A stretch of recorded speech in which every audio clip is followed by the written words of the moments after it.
Hello, welcome to New Comic Book Day Book Club. It's Wednesday, so it must be that day, right? Sure, why not? I I mean, remember like, yesterday, but I would say like 95% of Wednesday since we started this. we've done really well, I think, overall. Like, at least one of us. And I just got an alert that we're now live on my YouTube channel, so I guess it's working. Hey, my name's Alec. This is White Whale Comics. Over there, that's John. He is Notification bell. He is John's Comics with Kids, and we talk about comic books on Wednesdays. A bunch. Sometimes they're not good, and sometimes I get really mad. And by sometimes, I mean it's kind of my whole brand. I will say I forced this book on Alec in a way. I basically said like this second issue is dropping, and the first issue's got a third print, and people should check it out because I think Boom Studios has been really good lately, and I enjoyed issue 1. The funny thing is that I bought number 1 when it first came out and never read it, so you didn't really force too much on me. Oh, that's good. So you only had to buy one comic. Yeah, I had to buy one comic today. I mean, I bought 2. You bought 2 copies of it? No, I bought 2 comics today, but okay. No, 3. So you bought. Make up your mind. I bought this. I bought Usagi Yojimbo and Ascender. And Ascender. Okay, gotcha. So, yes. Now that's cleared up. Whew. Say hi to the stress. Not like we have a huge viewership normally, but right now we're rocking 2 people, but they're great people to have watching. Backseat Driver and Chad, 90MF Comics. What's up, guys? Thanks for joining us. Looks like YouTube is still acting funky, maybe, or just people have finally gotten sick of me. I think, or you. Honestly, I had trouble finding a lot of shows today, and I was watching a lot. Like I was clicking around. See, okay. I sent TJ the link for this show just to make sure. No, I don't think it is Backseat Driver. What I've noticed is on my phone, I can't find as many live streams, and there are people like Perry who I know are live, but my phone doesn't show it in my stream. I have to like hunt around and find Perry's channel, and then maybe I'll find it there. So it's kind of a pain. I think it's like very possible that people are going to get streamed out in the next week or so because with so many people being at home doing live streams. Yeah. Anyway, so in moderation, everyone.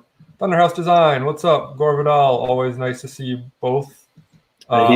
His subscription feed doesn't have our show on. Weird. Yeah. So thanks, YouTube, for hooking us up on this COVID Wednesday. Oh, geez. Does it have to be that? It's COVID every day. Hey, we're talking about Alienated. Yeah. And I wish this were worse so I could make a joke about it being the real disease. But it wasn't that bad. But I still thought of the joke, so I still said the joke. Ding! Gore said he missed Comic Core because of it. You did not miss much, buddy. You missed the greatest comic book show ever. Yeah. I mean, that's just facts. I think there was, as always, about 25% excellence, 75% we were there. Oh man! So I want to remind people, Backseat Driver is doing a show tomorrow night with Los. So subscribe to his channel and check it out. You'll have something to watch tomorrow night as well. Yeah, subscribe to everyone in the chat if you haven't already, because a lot of people making great content that you might be missing out on. Since this is your deal, why don't you give us a little rundown of the plot line? Yeah, so this story, Alienated, centers on 3 high school students, and they are not really friends, don't really spend time with each other, but one day walking through the woods on the way to school, they stumble upon something unusual hanging from a tree limb. A pod. Yeah, they're kind of drawn to this glowing blue thing. And all their names are Sam, by the way. Yes, different variations of the name Sam. They reach up, and one of them touches it, but they're all touching each other, and it sort of zaps them all. And the rest of their day is kind of an oddity where they can hear one another's thoughts even when they're not in the same room with each other. Like across the school, they know what the other person is thinking, and it's this weird invasion of privacy connection that they end up having. Then when they go back at the end of the day to check in on this thing, the school bully is there, and an incident occurs where the bully is sort of vaporized or vanished, and the pod turns into this somewhat adorable little robot monster alien thing. And that's kind of issue 1. Issue 2 is, what do we do with the little robot cute alien thing, and what did it do to us? How is that affecting our day? Yeah. So let me get my big complaint out of the way, and then I will talk about what I liked. Okay. It was just like so many things I've seen before all smashed into one thing. Okay. So I didn't think that there was really any like certain thing unique about it, but I think it was well told. I can accept that. I think there are definitely some things that are similar to other stories. I will say for me, the thing I liked most. So I'll do the yin to your yang. You did the thing you liked least. The thing I liked most was the way they used color for thoughts. Yeah. Right. So each of our Sams, and we've got Samuel in blue. He's the redheaded kid. All of his writing is in blue. And he is the YouTube wannabe anonymous type social kind of anarchist. Yeah. And then we've got Samantha in green, and all her type and font is in green. And then you've got Samir in, I guess it's purple or red. Yeah. Like an off red purple color. And Samantha is kind of the outcast girl who clearly either had a baby and gave it up, or had an abortion, or something to do with a child. Right. But that's still kind of secret. And Samir is the kid who thinks he's really popular but doesn't really have any friends. And yeah, none of these characters, I would argue, are popular in any real way. They are all kind of on the fringes of their social circles. And once they start to be able to be in one another's minds, that color coding becomes really kind of functional. I love vital. Yeah, you have sequences like this where you have one character, Samir, with his head down, and he's got a thought, but you also hear what Samantha and Samuel are thinking at the same time, all interconnected, which is, I thought, the device of color for their word bubbles, or thought bubbles in this case, was phenomenal. And I was instantly like pulled into it. And the pages when it's like, okay, here's they are in first period or second period, and you get to see, okay, I'm doing this one class, but I've got her thoughts in my head, and she's got my thoughts in her class, in her room, whatever. I really dug the stuff. I mean, obviously there's an E.T. like quality where Elliot's at school, but E.T.'s getting drunk at home, and they're like crisscrossing. But for me, this felt very original to me. That idea and that concept, the style, the way they did it, felt very original to me. And I had shades of The Body or Stand By Me, Stephen King. Stand By Me for sure. Stranger Things, Sense8. Yeah. So yeah, it was just like a lot of rehash, like you said, E.T., that idea of like hiding this alien. In issue 2, they like immediately use it for bad though, which I loved. But they think they're using it, like think it's like this great noble thing, but really like they're using it for these terrible selfish reasons to abuse another person. Yeah, so they at school, they're frustrated with how this works and what's going on. They're feeling horribly guilty about the bully kid that vanished. Are they feeling horribly guilty? Because I feel like they like kind of are just more like worried they're going to get caught. You could say that. You could say, I do think they do feel some guilt because they are. I think some of them are genuinely worried they killed this kid. Right. And I think that is less about getting caught and more about like, okay, if he just vanished, fine, we'll get him back later. But if we killed this guy, like that. Well, also to be fair, like they definitely did not kill the kid. The We don't alien know. killed the alien killed the kid, Right? or vanished the kid, or did whatever. But yes, they basically like unintentionally led the bully to the pod, who then the bully pulled a knife on one of the kids, and the pod kind of came to their defense. And this really cool visual sequence, which I will show you. I can do it if you want. Yeah. Bigify you. Yeah. You're talking about that? Yeah. The way they make them disappear. So the bully is sort of being absorbed by the glowing blue light of the pod.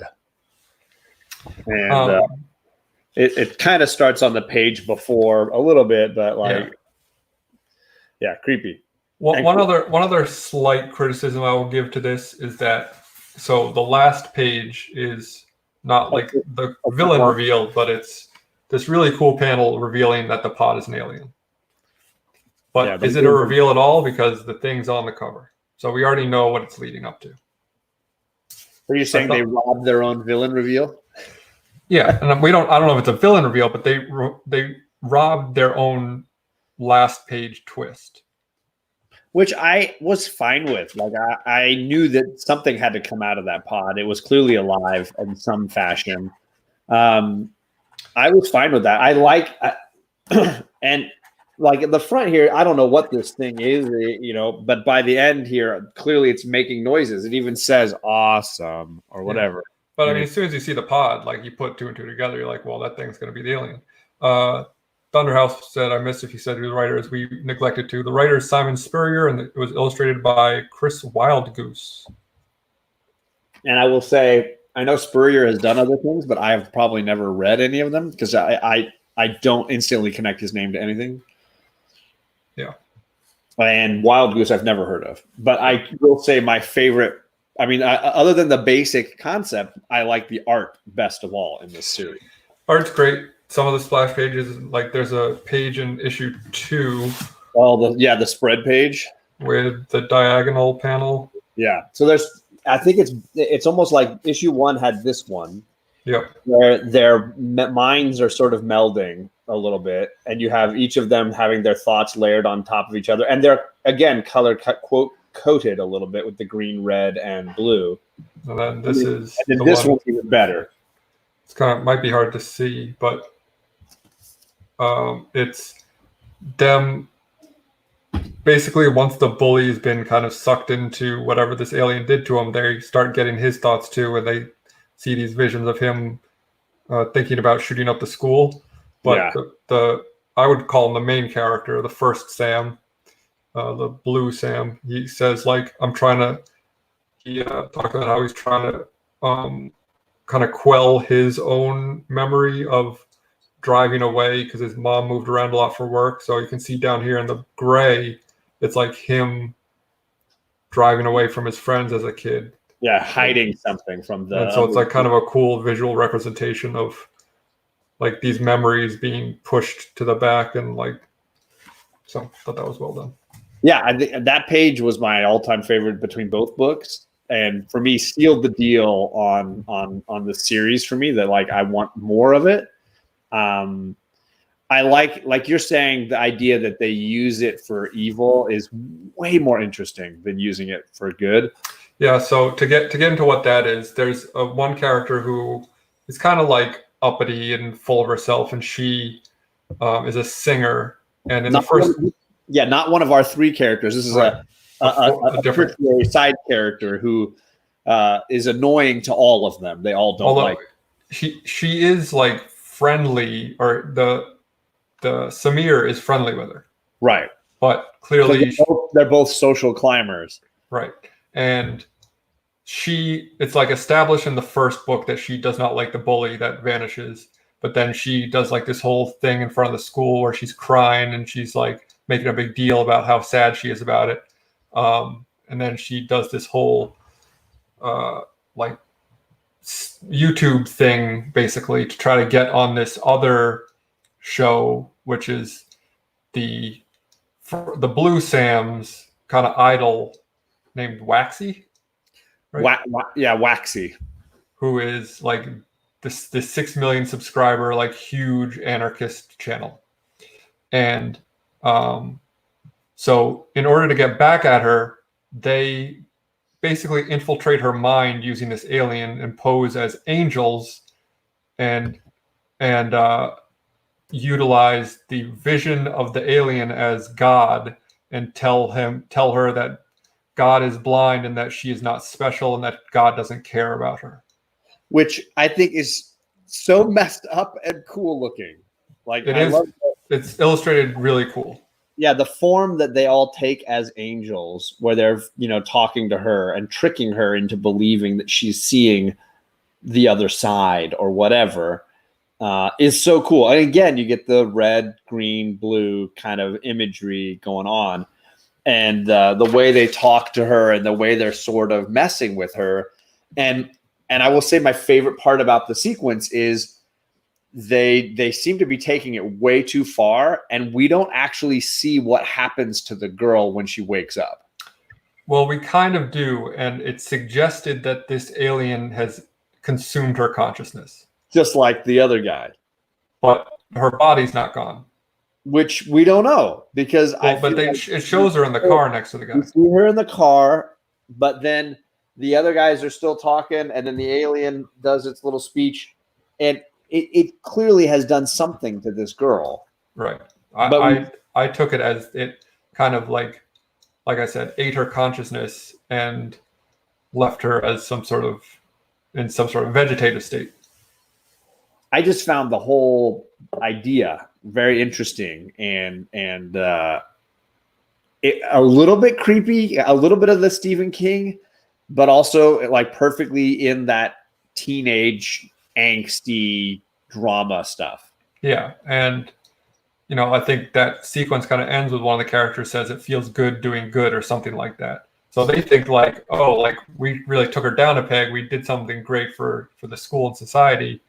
When really, like, even if that's all you did, still pretty shitty thing to do. Right. So, and I know they're in high school, but like, I don't know. I felt like they should have had afterwards like a little more humility about like what they had done. And I'm assuming that will appear in the next issue when it's revealed how that girl is different now. Yeah. Or what happened to her immediately following that moment. I think what they're setting up, I think, is an interesting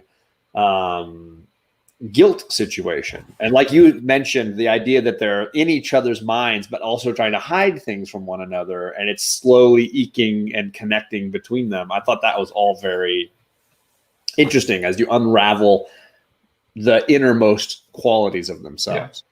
Yeah. They also, I wanted to bring this up, say the acronym FML a lot. For those of you boomers who don't know what that means. Fuck my life. Exactly. Fuck my life. I just wanted to make a boomers joke. That's all right. I'm with you. I'm just glad that I knew what it meant. I was hoping you'd look at me quizzically, really. So you kind of. Right. I wasn't going to play into it. I have a 12-year-old. So now, obviously, I'm a Boom Studios fan. I'm still reading Something's Killing the Children. I snagged the new. I don't know if you saw the Frizen cover this week. Yeah, it's real nice. Oh my god, that's beautiful. There's a black and white one too. Yes, or like a tan and gray or something. I don't like that one. I need the green yellow in her eyes, man. I need that. I loved Once and Future. It's coming out again next week. We both really enjoyed East Berlin, Strange Skies over East Berlin. And now I somehow missed this one, and I called LCS on last Thursday or whatever, the Thursday after it came out, and they had an extra they held for me. I feel like for me right now, it's the most consistent indie company. Yeah, and I would say like almost more consistent than the big two as far as like putting out good stuff. But I will say that this one especially, but like a lot of their stuff but this goes for a lot of indie books right now. So I don't want to just like say this is strictly a Boom Studios thing. This felt like a pitch for a TV show. I can see that. I feel like Something Killing the Children is. I feel like Once in the Future is. Strange Skies, not maybe as much because it's so short, but more like a movie or something. Yeah, but you look at, and I was told, I don't remember if it was Boom. I think it was Vault, maybe. Doesn't matter who the publisher was. I was talking to someone in Baltimore, and I was talking to like one of the head honchos from this small publisher who said, basically, if you submit a book to us, we need a tagline because we need something to know how to pitch it to movie studios or television studios. And I get like that's how they're going to make their money in the long run, because a publisher of this size isn't probably raking in the dough printing comic books. Yeah. So once they get like a couple things optioned, they make money that way. But I feel like when they steer so hard into that direction. Yeah, I mean,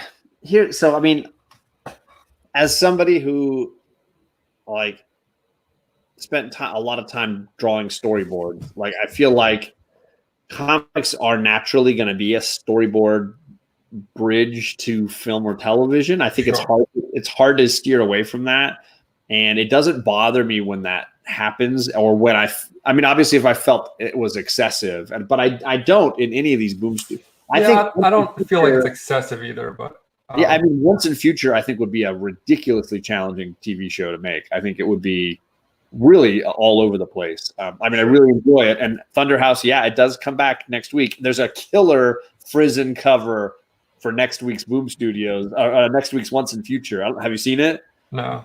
Oh, it's got like the antlered devil god thing, and it's like got the war helmet, and it's oh my god, it's killer. I gotta get that. TJ says, thanks, Alec, just what I need, another boomer joke. Hey, my dad's a boomer, so it's just all in good fun. Gore says John isn't even a boomer and he gets all the grief. It's okay. It's okay. Yeah, it's really more about a joke about poking fun at John, and it's about making fun of actual baby boomers. Right, exactly. There's no actual science or math involved in this.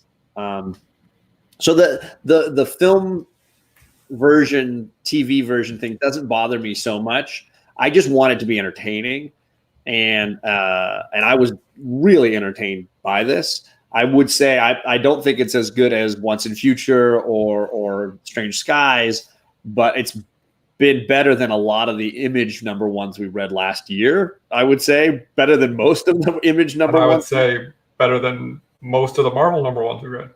Also true. Also true. And I don't think I liked any of the DC #1s we read.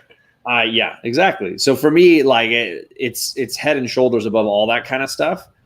And definitely for me, I went into this knowing that unless they really crapped the bed on issue 2, I was probably going to get issue 3 and just keep rolling with it. So I'm definitely in for an issue 3, but mostly I like the visual style of it. I won't say this is a comic where I feel like it's more interesting on a visual level than on a like leaves me thinking kind of level. Yeah. The splash and spread pages, the way they do framework is inconsistent, which is cool. Like that sequence, but intentionally inconsistent. You don't mean like, yeah. No, like it's not going to bore you with like a pattern. It's like, okay, when they're showing you first period, second period, like the school day, it's very regimented, right? When they're feeling this bizarre connection they can't control, it becomes this spread page with like little scattered pieces mixed all through. I really do like the visual style, and of course the colored word bubble technique I thought was just really interesting. So that alone, I think, drew me in. Once I had a reasonably interesting story laid on top of that, it was like, okay, let's go. Yeah, and I feel like the art style also fits the story very well. Which I think is true of all the Boom Studios books we mentioned. You know, the style of Strange Skies over East Berlin is perfect for that book. Right. Yeah, I mean, you can see someone like Sean Phillips doing it, but it's like semi-similar type style. So, and I have not read the new issue of Something's Killing the Children, but I really enjoyed that style too, and I feel like they got better as they went along. The final issue of the first storyline, which I believe was issue 5, I thought was really cool and really well done. I can't remember for some of those other titles, but I know this was created by the writer and the artist together. So clearly they collaborated on something that like they both wanted to do. And I feel like that helps when it comes to the art matching the story a lot, where it's instead of just like saying, oh, I came up with this story, let me just grab this this artist who I know or who's free or who the publishing company hooks me up with and just has to do it. Yeah. They have a dog in the fight or a pony in the race or a fish in the tank. That's a saying, right? Sure, why not? You're invested though, right? You're as a creator in that when you feel like this means something more than a paycheck. Sure, right. This is my idea. And like it's certainly more creatively fulfilling to do something that like you are part of coming up with rather than just like being handed a script and saying draw this. Right. Well, and not that I would know. But you asked that question recently on our last show, didn't you? Where you're like, does this seem like something that the writer pitched or that was pitched to the writer? Yeah, and this was clearly something that I feel like it really felt like a collaborative effort where they got together and said, I mean, one of them might have come with the seed of the idea, but they definitely developed it together because it felt collaborative. Yeah, exactly. Yeah, there was a fluidity to the story and the art that kind of worked really, really well. Thunderhouse says, I think Boom is curating a solid stable of titles and not expanding too quickly. Feels like every few months they have a new book that hits and gets a lot of attention, and then they're really filling a void. Oh, nice. Yeah. Left by the absence of Karen Berger-led Vertigo. And obviously, Alec and I are big Vertigo fans.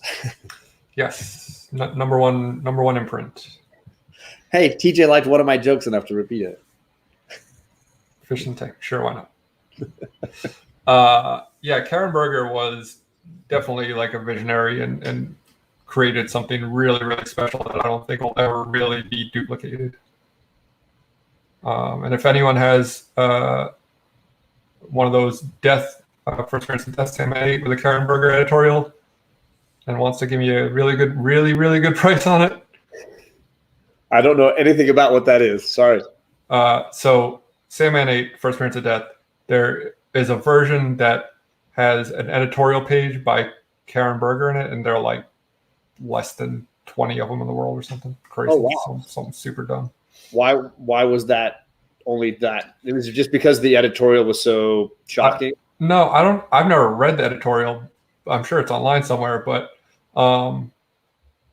as far as I know, like they decided to change it, didn't want to include it for whatever reason, and destroyed most of the copies or something. I don't know. Wow. Yeah, I could be totally way off of the reasoning, but yeah, honestly, I'm sorry to say I'm a Vertigo fan, and Fables and 100 Bullets and Why the Last Man, but I have no clue who Karen Berger is. Oh, you should. Gorvidal said, I enjoyed X-Ray Robot by Michael Allred, which came out today. Maybe go back to Red Rocket 7 from 1997. Yeah, everything. Michael Allred's like an absolute genius. So, Jabroni in the chat. Comic Jabroni. He's in our chat, but he's on Perry's show right now. Well, priorities. Thanks, Edwin. Much appreciated. We got a strong 5 tuning in right now. He says, "Save me from Perry's stream."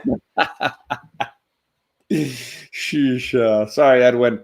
But we are talking good indies. We're talking some good Boom Studios. We're talking boomers with boomers. It's a new name of the show. Boom Studio Boomers. I mean, the one thing I will say is that when we tend to like a book, I feel like there's less to say about it. Well, and you can't beat a dead horse. I mean, well, I certainly. Huh? It's good, and then you move on. I was going to say I've beaten a dead horse quite a few times on this show. Well, I mean, you can nitpick anything, you know. Sure. But it also, not having a third person to fill up some time. Just having me and John yabber back and forth at each other. Just absolutely waste time. Yeah. Well, that's why there's no rules to it's our show. We do it the way we want. Yeah. I just came up with this really good catchphrase, by the way. No rules, just right. No one's taking that, right? I love it. Let's trademark that. Trademark. TM. Yeah. So that I'm picking up the next issue.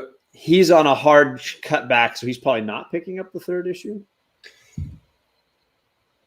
Me? Yeah. I mean, I liked it enough. Like, I'll probably check it out and trade or something. But I'm trying to buy less books week to week, so I probably won't buy the third issue. But you don't need to warn people against a book that's good.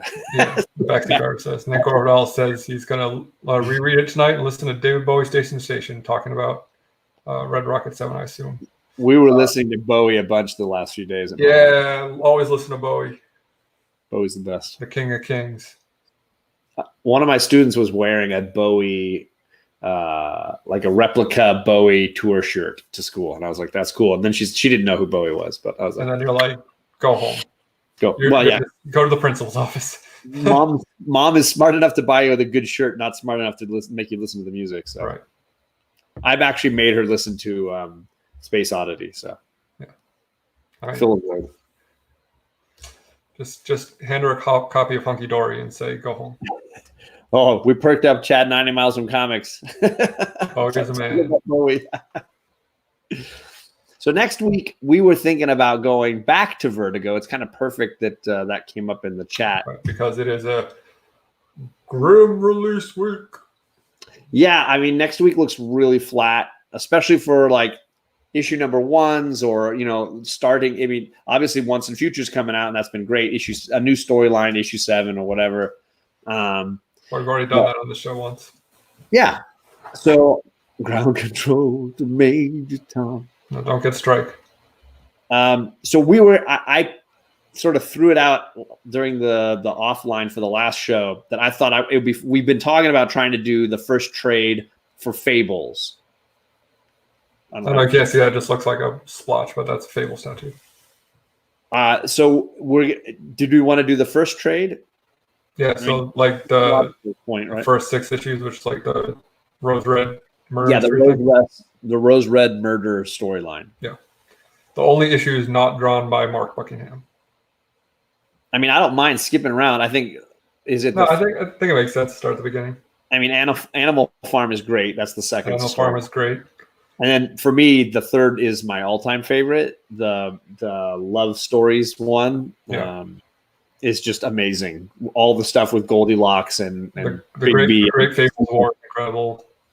Well, yeah, once you get way deep in it. So we're obviously huge Fables fans. It's one of the comics that got me back into collecting. Like that the 3 Vertigo books I mentioned earlier were the books that brought me back after college, basically, into collecting again. And so we've kind of talked a little bit about 100 Bullets, not really done anything. You've done Why the Last Man talk on other shows. Yeah, ad nauseum. But nobody talks Fables. It's this weird thing where people are either really into it or they've avoided it for a long time. Yeah, Hellblazer, Sandman, Doom Patrol. You got Transmetropolitan. You've got Shade the Changing Man. You've got obviously Preacher, which was a little bit later, but it's amazing how many of those I did not read. Well, some of them are quite long, but you should definitely read Sandman. I have a trade for Hellblazer, and I've read the one when he's got the storyline where he's got cancer and makes tricks the devils. I thought that was a good storyline. So if you have read Fables or want to read Fables and want to be a guest on John's channel for Fables 1 through 6, message him on the old IGs. We would love to have you join us. If you've never read it and are interested in buying that trade and want to read it and join us, that would work as well. It's on your channel. You make the rules. Just right. We should have Bloomin' Onions. I just came up with that too. You're an idea machine tonight. I know. Yeah, I'm watching the Doom Patrol show, but I've never read any of those. And you keep promoting Sandman. I got to get around to getting the first trade or something of that. Yeah, no, it's a real underground pick from me with nobody talks about. Thanks for joining us, everyone. Follow John at John's Comics with Kids on social media platforms, including YouTube. If you're here and you're watching this show, you do that already, and I would hope so. Yeah, and you're the person that we make this show for. So everybody else can. That doesn't matter. They're not watching, so they don't care. Yeah, until they do and say, "Oh, I guess I wasn't included in that." No, they watched the show, so they count. It's a self-fulfilling prophecy. There's no way out of it. Unless they accidentally click on it. And fast forward directly to that point. Get 35 minutes in. So thanks again, everyone, for sticking with us on this night where YouTube didn't alert anyone that we were live. But if you're watching on the replay, we appreciate you just as much, if not more, because you went out of your way to go watch it. I'll leave you with this tidbit. Never turn your back on the ocean. Bye.